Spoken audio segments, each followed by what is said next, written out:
히브리서 5장 11절입니다. 제가 받들어 읽겠습니다. 멜기세덱에 관하여는 우리가 할 말이 많으나 너희가 듣는 것이 도남으로 설명하기 어려우니라.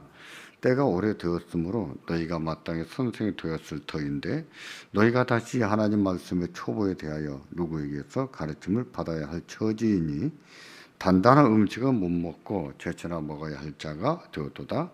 이는 젖을 먹는 자마다 어린아이니 의의 말씀을 경험하지 못한 자요. 단단한 음식은 장수한 자의 것이니 그들은 지각을 사용함으로 연단을 받아 선악을 분별하는 자들이니라. 아멘. 때가 오래되었으므로 마땅히 선생이 되고도 남을 법한데 그러지 못한 믿음을 볼 때 안타깝다는 뜻으로 말씀하고 있습니다. 본문은 믿음이 장성한 자와 어린아이 두 사람이 등장한다는 것을 말씀드렸었는데 이 두 사람의 차이는 무엇일까요? 물론 본문에 장성한 자는 단단한 식물을 먹는다고 했고 어린아이는 젖이나 먹는다고 했습니다. 단단한 음식이 무엇인지 젖이 무엇인지 지난 두 차례 설교에서 말씀드렸습니다. 그것은 명백한 차이임에도 불구하고 외적인 차이입니다. 최종적이면서 외적인 차이예요. 내적인 차이는 무엇일까요? 내적 차이라고 해서 이것이 본질적 차이라고 할 수는 없지만 말씀을 대하는 자세의 차이입니다. 말씀을 대하는 자세의 차이. 장성한 자와 어린아이의 차이이기도 한데 그 말씀을 대하는 자세의 차이. 그게 뭘까요? 그 차이를 본문 5장 14절은 이렇게 말씀합니다. 단단한 음식은 장성한 자의 것이니 그들은 지각을 사용함으로 연단을 받아 선악을 분별하는 자들이니라. 단단한 음식은 장성한 자의 것인데 그들은 어떻게 단단한 음식을 먹을 수 있냐면은 지각을 사용해서 연단을 받아서 먹을 수 있다는 거예요. 선악 분별할 수 있다는 거예요. 장성한 자는 단단한 식물을 먹는데 그것을 먹을 수 있는 것은 지각을 사용하는 훈련이 되어 있기 때문이라는 뜻입니다. 지각을 사용하는 훈련. 그들은 지각을 잘 사용하는 훈련이 되어 있어서 하나님의 뜻이 무엇인지 늘 분별하고 살고 또 단단한 식물을 먹을 수 있다는 거예요. 어쩌다 한 번, 두 번 사용하는 것이 아니라 늘 그렇게 말씀을 대한다는 것이죠. 그렇습니다. 장성한 자가 되려면 연륜이 필요해요. 믿은 지 오래된 만큼 하나님 말씀의 초보가 무엇인지도 배워야 합니다. 그렇다고 기초만 닦지 않습니다. 완전한 대로 나아갑니다.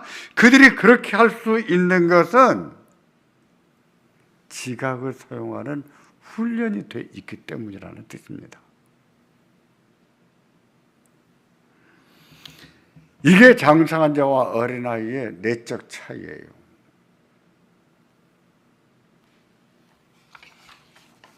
그러면 지각을 사용하는 것은 어떤 것일까요? 지적 능력이 있어서 이해력이 좋다는 뜻일까요? 어떤 사람은 독서력이 있고 어떤 사람은 좀 더 배웠습니다. 어떤 사람은 그렇지를 못합니다. 독서력이 있는 사람은 확실히 이해력이 좋아요. 그래서 제가 자꾸 책을 읽어야 된다는 얘기를 하는 겁니다. 그런 이해력을 여기서 말하는 지각일까요? 그렇지 않습니다. 여기 언급한 지각이 지적 활동인 것은 맞습니다. 이해하고 올바른 분별력과 결정을 하기 위해서 사고하는 것은 맞아요. 그러나 그것은 단순한 이해력, 지적 능력이 아닙니다. 여기에서 언급한 지각이라고 하는 것은요, 하나님 말씀을 깨닫는 지각이에요.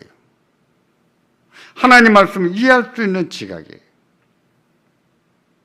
하나님 말씀은 영적인 성격이 있거든요. 이것은 세상적인 지혜를 가지고 이해하거나 판단할 수 있는 게 아니에요. 그런 점에서 이 지각은 영적 지각이다 이렇게 말할 수 있어요. 제가 영적 이런 말을 잘 쓰지 않은 게 여러분이 아실 겁니다. 여러분도 쓰지 않도록 제가 많이 말씀드립니다만, 근데 구분짓기 위해서 하는 말이에요. 하나님의 말씀이 영적인 성격이 지닌 것만큼 이 지각은 하나님 말씀을 깨닫게 하는 지각, 그런 의미에서 구분하기 위해서 영적 지각 이런 말을 씁니다. 하나님 말씀을 깨닫는 지각이고, 성령 하나님께서 은혜를 주셔서 그 말씀을 깨닫고 믿음이 싹트고 자라가는 지각이에요. 장성한 자는 그와 같은 지각을 사용합니다. 하나님 말씀을 믿음으로 생각하는 지각, 하나님의 뜻이 무엇인지 분별할 줄 아는 지각, 성령 하나님께서 은혜를 주셔서 깨닫게 하시는 지각, 그래서 깨닫게 하실 때 믿음으로 행동하게 하는 지각이에요. 장성한 자는 그 지각을 잘 사용할 줄 압니다. 훈련이 되어 있다 그랬어요.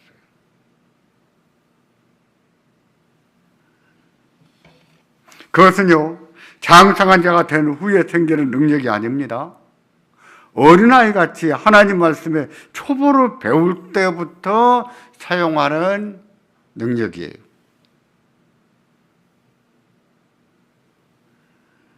아직 그리스도가 누구신지 모르고 내가 왜 죄인인지 모르는데 그런 지각을 그때부터 사용할 줄 아는 거예요. 사용하기를 시작해서 하나님의 뜻을 하나하나 알아간 지각이에요. 따라서 어린아이 신앙을 가졌을지라도 이 지각을 사용할 줄 알아야 돼요. 근데 그들은 그 지각을 사용하는 훈련이 안 돼 있다면 장성한 자는 그 지각을 사용하는 훈련이 돼 있는 것이죠. 이게 다릅니다.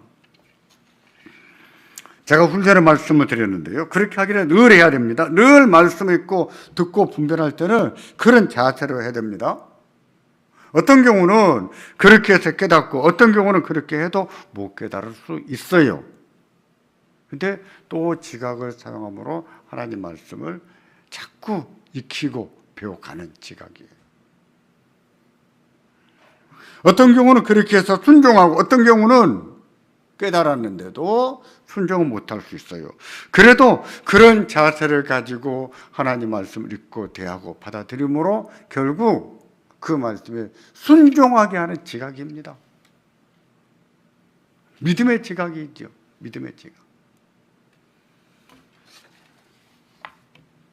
한번 그렇게 살았다고 해서 족하게 여기지 않고 항상 지각을 사용하여 선악을 분별하고 선을 따라 행동하게 하는 지각. 이게 장성한 자들이 갖춘 지각이죠. 실패할 때도 있어요. 그렇지만 그래서 하나님 말씀대로 제대로 살지는 못하기도 하지만 그런 경우도 회개하고 다시 그 지각을 사용함으로 믿음으로 순종하게 하도록 이끌어가는 지각이에요. 잘 생각해 보십시오. 우리 믿음 생활이 그러한지 안 그러한지. 그래 합니다. 그와 같이 반복적으로 하는 것을 연단이라고 합니다. 연단이라고 하는 말은요, 훈련하다는 뜻이 있고 길들이다는 뜻이 있어요. 훈련하다, 길들이다 그런 뜻이에요. 지각을 사용하기를 훈련하고 선을 따라 살도록 자기를 길들이는 것이죠. 그러니까 이런 사람들은 무의식적으로도 하나님 말씀이 잘 생각이 나고 무의식적으로도 믿음으로 행동하는 길들여져 있는 삶을 살게 되는 거예요. 장성한 자가 그렇다는 거예요. 또 그렇게 할 때 그 말씀을 알아듣는 귀가 자꾸 열리는 겁니다. 열리는 거예요. 그리고 그 말씀에 순종할 때 성령 하나님이 역사하시는 체험도 생기는 거예요. 우리에게는요, 그런 체험이 많아야 되는 거예요. 꿈에 뭘 봤다 기도하다 그거 중요하지 않아요. 진짜 중요한 것은 하나님 말씀이에요. 말씀대로 살 때 그 하나님께서 살아계셔서 말씀대로 역사하시거든요. 그 말씀에 체험이 있어야 되는 거예요. 이게 의의 말씀을 경험했다 하는 뜻입니다. 장성한 자에게는 그런 경험이 많이 있어요. 믿음이 있죠. 확신이 있죠.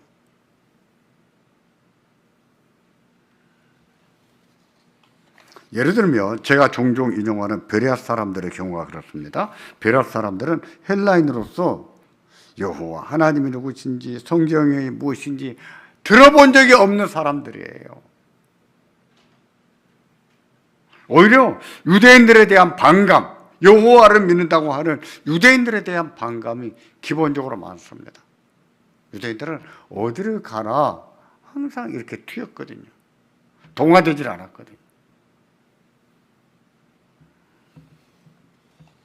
그런 헬라인들에게 복음을 전하는 것은 여간 어려운 일이 아닙니다. 그럼에도 바울은 이방인의 사도답게 그들에게 찾아가서 복음을 전했어요. 그런데 놀라운 일이 생겼습니다. 그들 가운데 믿는 자가 많이 생긴 거예요. 데살로니가만 해도 그러지 않았는데 베레아에 와서 말씀을 전하니까 믿는 자가 많이 생겼어요. 왜 베레아에서는 믿는 자가 많이 생겼는가? 그 이유를 밝히는 게 사도행전 17장 11절입니다.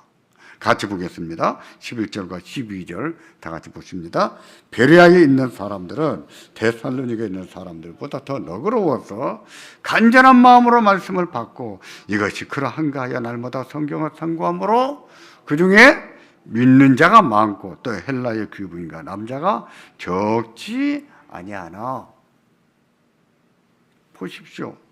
베레아 사람들은 데살로니가 사람들보다 너그러웠다고 했습니다. 신사다웠다 그랬습니다. 그런 이유로 바울 사도가 복음을 전할 때 간절한 마음으로 받았다고 했어요. 그것도 굉장히 중요한 자세입니다. 말씀을 듣는 중요한 자세. 간절한 마음으로 말씀을 듣는 자세. 참 중요하지요. 여기에 머물지 않고 더 중요한 게 나오는데 그 다음에 이렇게 말씀하지요. 이것이 그러한가 하여 날마다 성경을 상고함으로.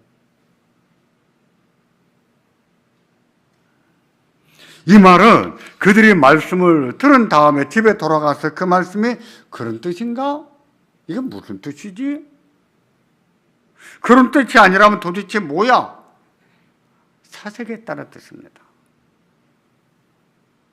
그들이 성경을 상고했다고 해서 그들에게 성경책이 있었다는 얘기가 아닙니다. 없었어요.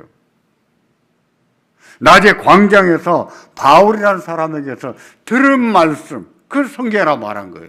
들은 말씀을 그게 그러한가 해서 다시 상고했다는 겁니다. 사색이지요. 이것이 그러한가 하여 날마다 성경을 상고하는 자세. 그렇게 할 줄 아는 것이 지각을 사용하는 거예요. 제가 계시 의존 사색이라는 말을 여러 차례 말씀드렸는데요. 이게 바로 계시 의존 사색입니다. 지각을 사용하는 것이. 계시 의존 사색은 어떻게 믿음을 가질 수 있는지, 하나님께서 믿음을 주실 때 어떤 과정을 통해서 주시는지를 설명하는 용어예요. 하나님이 주신 계시를 사색할 때 성령 하나님이 깨닫게 하셔서 믿음을 가질 수 있다는 뜻입니다. 장성한 자가 지각을 사용하는 것과 같은 것이죠.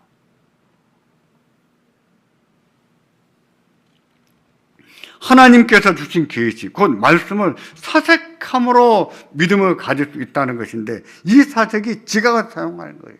그 말씀이 그런가? 이게 그런 뜻인가?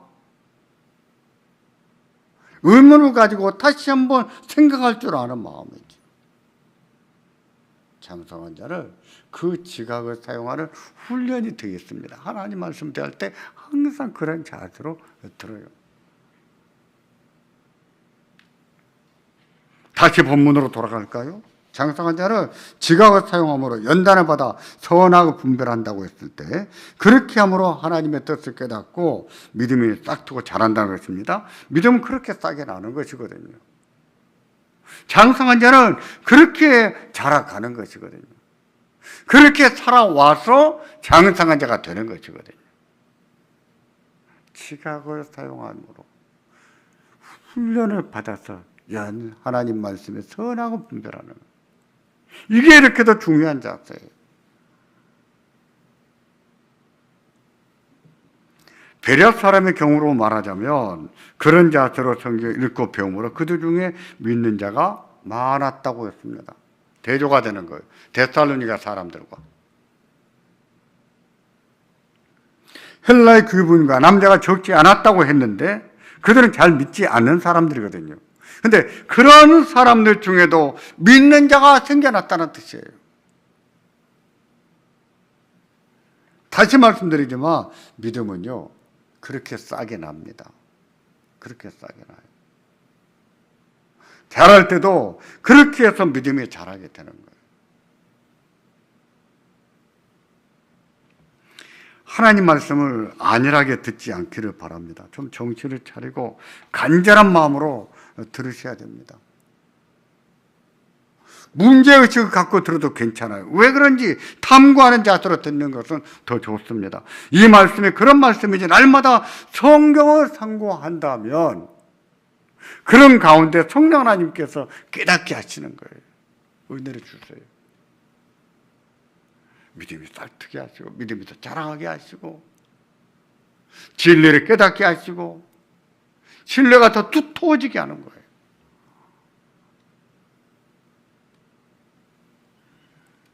깨닫게 하실 때는 그 말씀에 순종해야 됩니다. 하나님이 깨닫게 하시면 순종해야 돼요. 자기의 생각과 고집을 버리고 순종하셔야 돼요. 그럼에도 불구하고 자기 생각과 고집에 사로잡힌다면 점점 불신앙적이고 부정적이고 자기 생각에 빠져들겠지요. 위험한 거예요.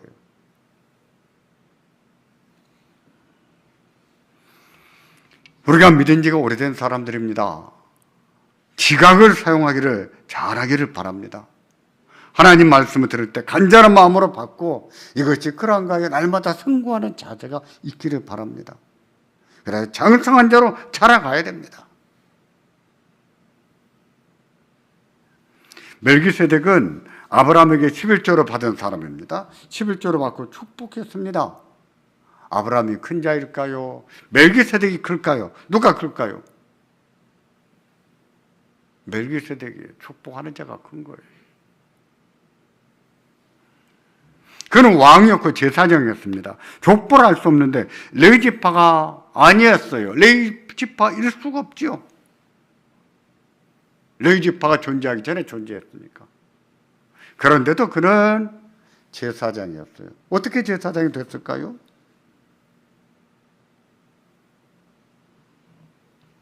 지파로 말할 것 같으면 예수님은 유다 지파였습니다. 유다 지파는 제사장이 될 수가 없습니다. 오로지 레위 지파만 될 수 있거든요. 그럼에도 히브리서는 예수님을 가리켜서 대제사장이다라고 말씀을 합니다.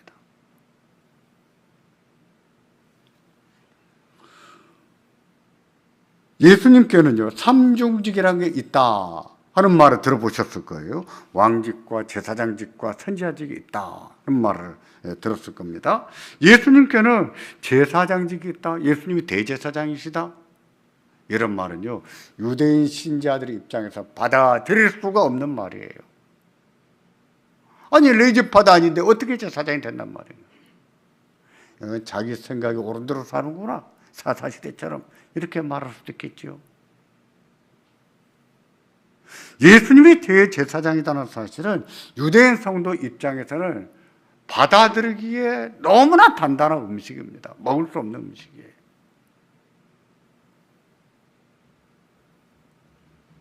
하지만 멜기세덱의 예를 생각한다면, 지각을 사용해서 멜기세덱의 예를 상고한다면 깨달을 수 있어요. 알 수가 있어요. 근데 그러질 않는 거예요. 그래서 바울 사도가 히브리서는 유대인들을 위한 복음이 아닙니까? 히브리인들에게 너희가 듣는 것이 둔해서 해석하기 어렵다 하고 말씀한 거예요.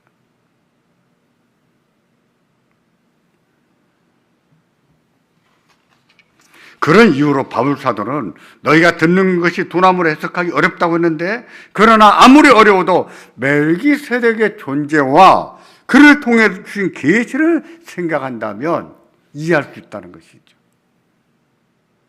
뭘 사용하라는 것입니까? 지각을 사용하는 거예요. 지각을 사용해서 사색해 본다면 멜기세덱은 레위 지파가 아니었지만 제사장이 되었습니다. 11조도 받았어요. 그는 레위 지파가 생기기 전에 존재했던 제사장이었거든요. 그렇게 할 수 있었던 거예요. 그렇다면 예수님도 대제사장이실 수가 있지 않으실까요? 있죠. 그렇습니다. 레위 지파가 아니셨음에도 대제사장이 될 수 있는 것은 레위 지파가 존재하기 전에, 아브라함에게 존재하기 전에 이미 선지하고 계신 하나님이셨기 때문에.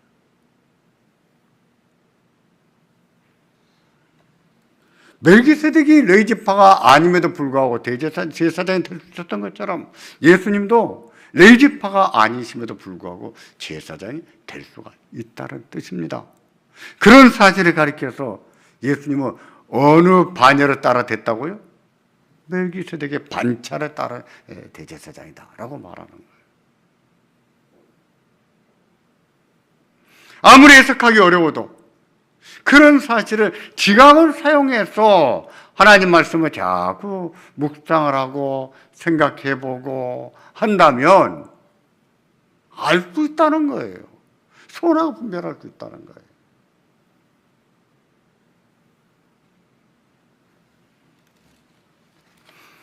만일 우리가 아직 거듭나지 못했다면 하나님께서는 복음을 듣게 하심으로 부르십니다. 그때 복음을 듣게 하시는데, 그때 사색하고 고민하고 의문을 제기하며 생각할 수 있는데 하나님은요 그렇게 하게 하셨어요. 그런 과정을 통해서 부르십니다. 복음을 듣게 하시고 고민하게 하시고 의심하게 하시고 또 의문도 제기하는 거 다 허락하세요. 그런 일련의 과정을 통해서 복음을 깨닫게 하시고 예수님을 영접하게 하시거든요. 그래서 이와 같이 하나님이 부르시는 방법을 선류적인 방법이라고 말합니다.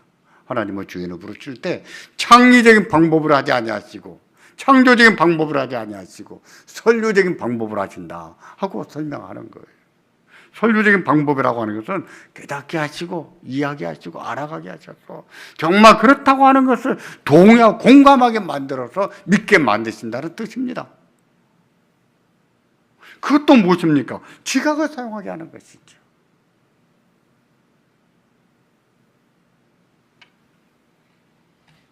하나님 말씀에 순종하게 하실 때도 마찬가지입니다. 어떤 말씀은 욕심에 사로잡혀서 도무지 순종하기 싫고, 어떤 말씀은 억울해서 속상해서 순종하기 싫을 수 있어요.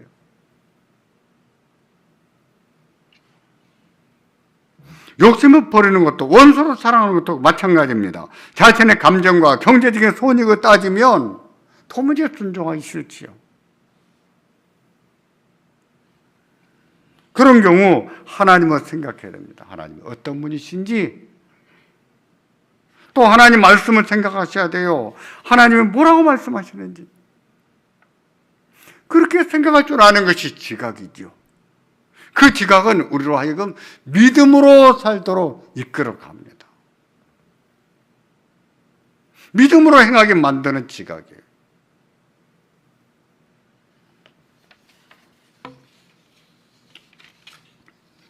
하나님이 그와 같이 깨닫게 하실 때는 자기의 기분과 생각을 버리고 순종해야 됩니다. 하나님을 믿는 믿음을 가지고 하나님 말씀을 생각하는 마음으로 순종해야 됩니다. 우리는 그렇게 함으로 장성한 자가 되어가는 거예요. 단단한 음식을 먹는 겁니다. 자기 고집대로해서는 절대로 단단한 음식을 못 먹어요. 자기의 부패한 본성을 따라 살아서는 절대로 장성한 단단한 음식을 못 먹습니다. 손해보는 것이 아까워서 불순종한다면 그런 사람은 절대로 장성한 자가 될 수 없습니다. 단단한 음식을 먹지 않으면 장성한 자가 될 수가 없거든요.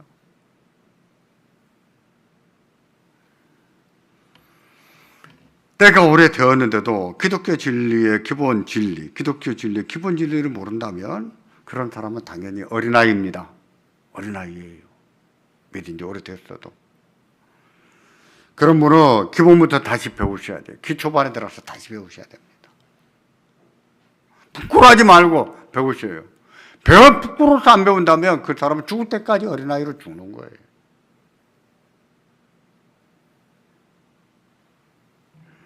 기본 진리가 무엇인지 알아도 흐릿하다면, 기초가 튼튼하지 못하다면 다시 배우기를 바랍니다. 장성한 자는 기초가 튼튼한 사람들이에요. 기초가 튼튼하기 때문에 단단한 음식도 먹을 수 있는 겁니다. 또 기본 진리를 알지만 그것만 붙들고 있는 것도 어린아이입니다. 그것은 건축할 때 기초공사를 잘 했는데 건물을 올리지 않은 것과 똑같아요. 그건 건물이 아니죠. 기초공사할 필요가 없는 것이죠. 그런 분들은 완전한 대로 나아가야 됩니다. 단단한 음식을 먹는 훈련을 해야 됩니다. 자기를 연단해야 돼요. 그렇게 함으로 어떤 말씀에도 순종할 줄 아는 자기로 키워나가셔야 됩니다. 장성한 자는 그렇게 장성한 자가 됩니다. 하나님의 말씀의 체험도 그렇게 할 수 있는 거예요. 우리가 믿은 지 오래됐습니다. 오래된 것만큼 장성한 자가 되기를 바랍니다. 지가 사용할 줄 알고 하나님 말씀에 힘들어도 어려워도 하기 싫어도 믿음을 가지고 순종할 줄 아는 우리가 되기를 바랍니다. 하나님이 역사하십니다. 의의 말씀을 경험하게 하실 거예요. 우리는 그러면서 자라갈 거예요. 장성한 자로 자라가는 은혜가 있기를 주의 이름으로 기원합니다. 기도하겠습니다.